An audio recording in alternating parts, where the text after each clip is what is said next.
这家公司有个奇怪的规定，员工必须每天要在这个密室当中推动石墨8小时，即使推到双脚发颤，他们也不敢有半分的松懈，因为一旦没有完成任务，就很有可能会被一针送上西天。即使完成了任务，也不能是最后一名，否则结果也是一样。而每天的工资则是一个三明治和一瓶水。男人得知这个消息后很是愤怒，自己明明是来应聘老板秘书的，为何会被莫名其妙的关在这里？就在这时，墙上的屏幕突然亮了起来，系统提示他今天必须推动石墨50圈，否则将会被解雇。男人听后却十分的开心，自己早就不想待在这个破公司了。却在这时，隔壁的同事突然提醒他，最好老老实实的完成任务，否则的话后果你不敢想象。男人心想，结果不就是开除吗？可当他听到周围传来凄厉的惨叫声后，这才明白解雇是什么意思了，赶忙来到了石墨这里，却没想到这个石墨竟会如此的重。即使男人使出吃奶的劲，对方也没有挪动分毫。随后他抖了抖手臂，接着又搂起袖子，他不相信自己200斤的体重连一个石墨都推不动，没想到对方依旧稳如磐石。眼看着规定的时间马上就要结束了，男人赶紧卯足全身的力气，终于将这个石墨推动了。但一切都还没有结束，他要将其转上整整50圈才算完成任务。不过作为第1圈的奖励，系统还是给了他一杯特制的酒。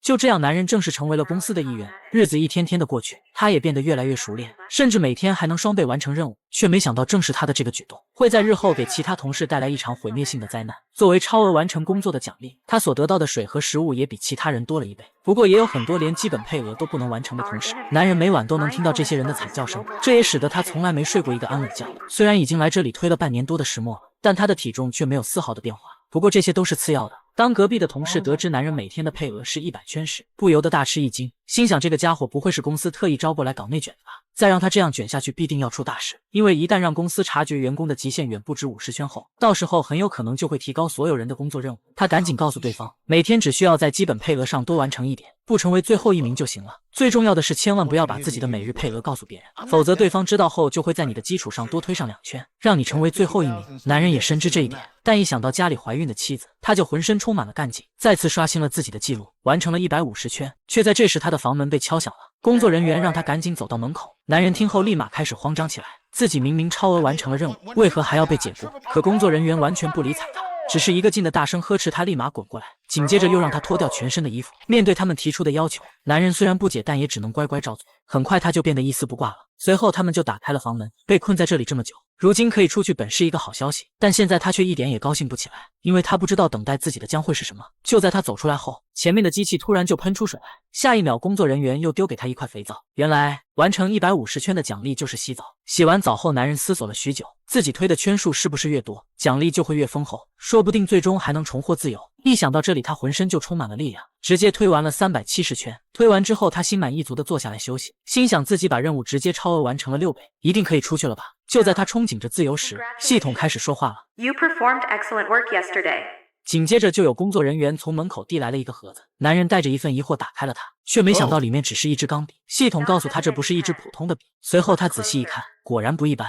Wow, you guys engrave my name in the pen. 不得不说，这奖励真实在。男人一想到自己好不容易才推了370圈，结果就奖励一支钢笔，便立马对着他破口大骂起来：给我一支笔有什么用？是让我努力学习天天向上吗？但骂完之后他就后悔了，没想到这个家伙竟把自己的每日配额直接改成了370圈。对方表示，作为员工一定要敢于在工作中挑战自己的极限，公司很看好你，你比其他人都要努力。 Fuck you! Fuck you and fuck that fucking pen! 愤怒过后，男人知道自己根本无法反抗，只能被迫接受。伴随着熟悉的音乐声响起，他又投入到了工作之中。可很快他就发现了不对劲，自己明明已经推完了1圈，电脑屏幕上却依旧显示为0。他想要问明白，但系统却不理睬他。就在这时，隔壁的同事说话了。当他得知男人的情况后，瞬间就明白他是受到了惩罚。屏幕上的那个小叉就表示他要将石墨推动2圈才能算1分，也就是说他要完成双倍的工作740圈。男人不明白自己为何会得到惩罚，难道就因为骂了对方几句吗？但眼下他也只能按照公司的要求去做。可740圈哪里是那么容易完成的？就在他躺下来休息时，无意间看到木桩上刻了一个名字亚历克斯，随后他就将这一发现告诉了同事。没想到对方听后竟大吃一惊，因为亚历克斯是这里的传奇人物，他是唯一一个逃出这家公司的人。男人听后有些不敢相信，这里四周都是铜墙铁壁，他能逃出去，如果是真的，那自己看到的那副骨架又是谁的？他还想要继续追问那个家伙是如何逃出去的，对方却不再理睬。就在这时，系统传来了提示音，已经到了晚上10点，但男人740圈的配额却没有完成。为了能让其更好的完成工作，公司决定给他安排一个新同事过来，那就是他怀孕的妻子。男人听后立马就变得慌张起来，他连忙恳求系统千万不要这样做，对方怀有身孕，根本就做不了这些工作，自己后面一定会按照公司的要求完成每日配额。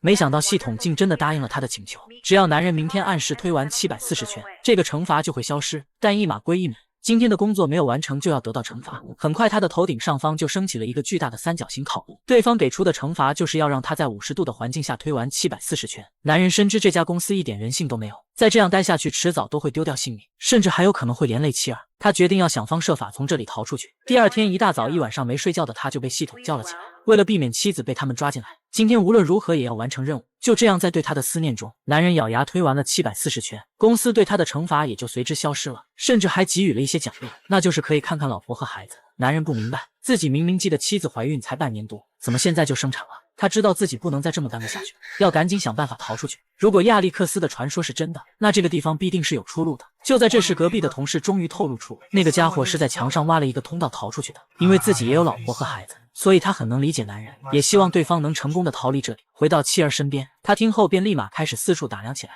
果然不一会就发现有一处地方似乎是有修补的痕迹，而且这个位置还是摄像头的盲区，那个亚历克斯很有可能就是从这里挖出去的。但眼下自己手里却没有一个趁手的工具。这时他突然想起了那支钢笔，不得不说这支笔的质量还是很不错的，应该挺结实。说干就干，在往后的日子里，他除了完成每天的工作外，就是在凿墙。时间就这样一天天的过去，洞口被他越挖越大，男人也变得越来越强壮。370圈他已经可以很轻松的完成了。终于在半年后，这个洞是彻底的挖通了，他迫不及待的就钻了进去。本以为自己马上就可以离开这个鬼地方了，谁知道刚一爬出来就遇到了守卫。等他再次醒来时，洞口已经被重新堵住了。他甘愿冒如此大险，也只是为了见一见妻子，毕竟对方有了他们爱情的结晶。想谈恋爱的兄弟，是不是身边总遇不到满足你要求还对你心动的女生？去牵手啊，不怕提要求，要求越多，帮你找得越准。找对象就用牵手。就在他无助的叫喊时，系统传来了提示音，作为逃离公司的惩罚，他的每日配额被提升到了1000圈。隔壁的同事也因此受到牵连，被打断了双腿。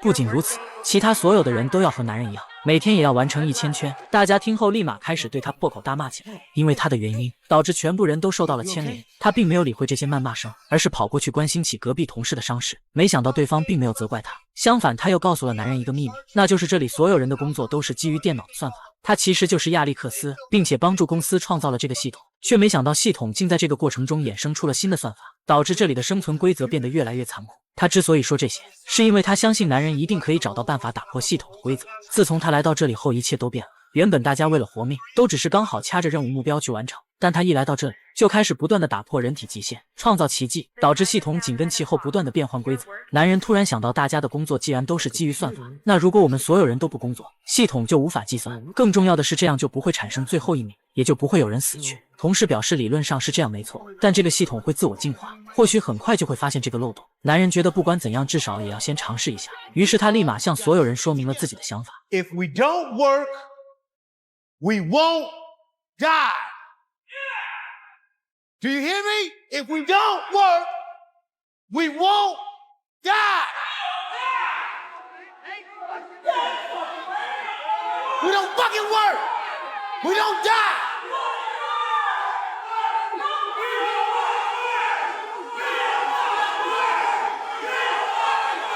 哪里有压迫，哪里就会有斗争，所以大家自然而然地选择相信了男人，团结一致，共同抵抗系统。见目标达成，他就跑到一旁开始悠闲地享受起来，等待着每天晚上10点结算的时间。却没想到系统在结算前4分钟突然临时修改了规则，任何分数为0的员工都将会被公司解雇。男人听后不以为然，但周围却开始陆陆续续传来推磨的声音，他连忙上前阻止。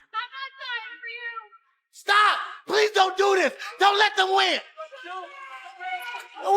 We won't die.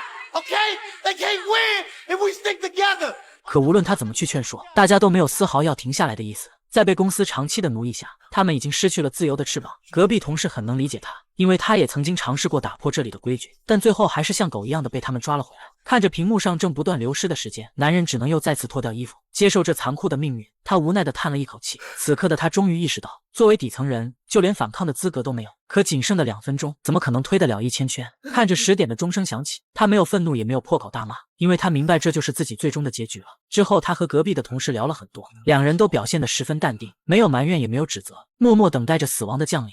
Farewell, my friend. 紧接着急促的开门声响起，最先被带走的是同事，男人只能用双手死死地捂住耳朵，尽量不让自己听到对方凄厉的惨叫声。不过不要紧，很快就会轮到自己了。但在此之前，作为公司的优秀员工，系统还是奖励他看了一段老婆和孩子的视频。没想到才半年的时间，孩子都会走路了。男人看到后再也忍不住了，开始对着他发泄自己无穷的怒火。不过伴随着开门声，一切都将归于平静。下一秒就从门外走进来许多的男男女女，他们身穿白衬衫，手拿平板电脑。无论男人怎么去大声呵斥这些家伙，对方始终都一言不发。直到第2道开门声响起，一个警卫出现在了门口，他一边吹着口哨一边走了进来，手里还端着一个铁盘。随后他就将铁盘熟练地递给了一旁的工作人员，紧接着又一言不发地戴上手套，拿出事先准备好的注射器，像是每天都要重复很多次这样的工作。男人一想到自己的老婆和孩子，就不想坐以待毙，冲上去扑倒了警卫，将这1年以来压制的怒火都灌入到了这双拳头上。周围的人见此，不仅没有上前去阻止，还露出了一股瘆人的微笑。或许是他们终于见到有人敢打破这里的规矩。被打得满脸是血的警卫也鼓励他放手，大胆地去做。